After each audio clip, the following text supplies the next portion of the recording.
السلام علیکم ورحمۃ اللہ وبرکاتہ۔ آج کے اس ویڈیو میں عمر فاروق رضی اللہ عنہ کا ایک واقعہ ذکر کروں گا۔ واقعہ بڑا دلچسپ ہے اور ساتھ ساتھ اس میں نصیحت کے پہلو بھی ہیں۔ ہم سبھی جانتے ہیں کہ حضرت عمر رضی اللہ تعالیٰ عنہ بڑے رعب اور دبدبے والے تھے۔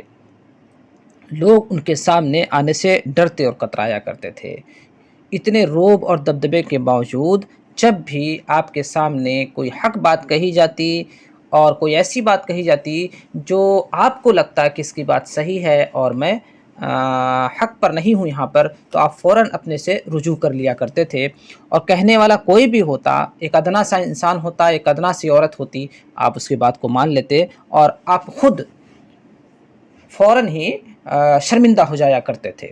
اتنا دروب، اتنا دبدبہ، اتنی بڑی سلطنت ہونے کے باوجود بھی آپ کا یہ عالم تھا۔ آئیے واقعہ سنتے ہیں۔ ان کے حضرت عمر رضی اللہ تعالیٰ عنہ پر بھی غور کریے گا اور موجودہ دور کے حکمرانوں پر بھی غور کریے گا۔ واقعہ کچھ اس طریقے سے ہے کہ ایک بار عمر رضی اللہ تعالیٰ عنہ معمول کے مطابق رات میں پہرا دے رہے تھے۔ جیسا کہ ہم جانتے ہی ہیں، آپ کا معمول تھا، ایک خیمے کے پاس سے گزر ہوا، اندر سے کسی شیرخوار بچے کے رونے کی آواز آئی۔ آواز سن کر رک گئے اور ماں کو تاکید کی کہ بچے کو نہ رلائے۔ یہ کہہ کر آگے بڑھ گئے۔ تھوڑی دیر بعد جب اسی راستے سے واپس ہوئے تو پھر اس چھوٹے بچے کو روتے ہوئے پایا۔ آواز پھر سنائی دی۔ غصے میں آ گئے اور ماں کو تنبیہ کی، تم بڑی بے رحم ماں ہو، کہنے پر بھی بچے کو نہیں بہلاتی ہو۔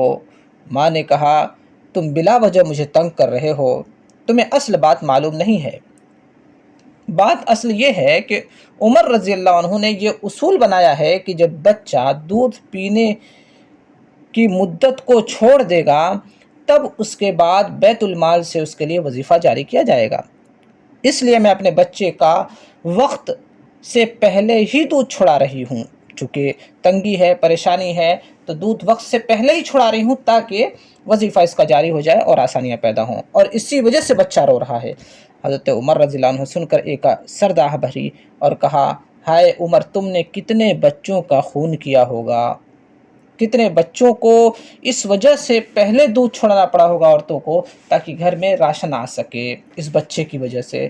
اسی دن صبح ہوتے ہی حضرت عمر رضی اللہ عنہ نے یہ اعلان کرا دیا کہ آج سے جس دن بچہ پیدا ہوگا اسی دن اس کا وظیفہ سرکار سے جاری کر دیا جائے گا اور اس کے نام سے پیسہ جانے لگے گا وہاں پہ۔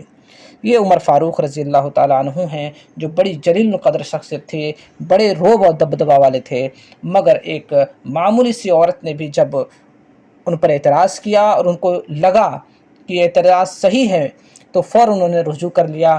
آج کی طریقے سے نہیں کہ اس کی تعویلیں پیش کرنے لگے، اڑ جائیں اور زور زبردستی پر اتر آئیں، ایسا کچھ بھی نہیں کیا۔ اللہ رب العالمین سے دعا ہے کہ اللہ رب العالمین ہمیں اسلامی تعلیمات کے مطابق زندگی گزارنے، انہیں پڑھنے اور لوگوں تک پہنچانے کی توفیق عطا فرمائے۔ آمین۔